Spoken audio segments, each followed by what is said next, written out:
ఉమ్మడి కరీంనగర్ జిల్లాలో సంచలనం సృష్టించిన న్యాయవాది దంపతులు వామన్రావు నాగమణి హత్య కేసులో సీబీఐ విచారణ చేపట్టింది. ఇటీవల హత్య కేసును సీబీఐకి అప్పగించింది సుప్రీంకోర్టు. కొద్ది రోజుల క్రితమే ఎఫ్ఐఆర్ నమోదు చేసింది సీబీఐ.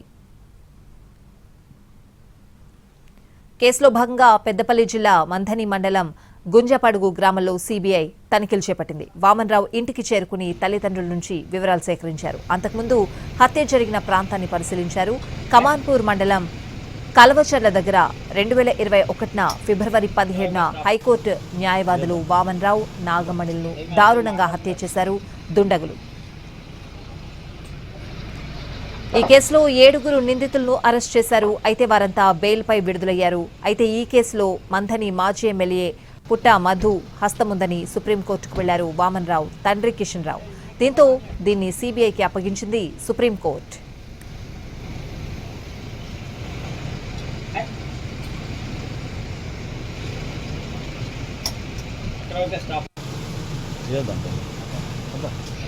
మాట్లాడుకుంటారు.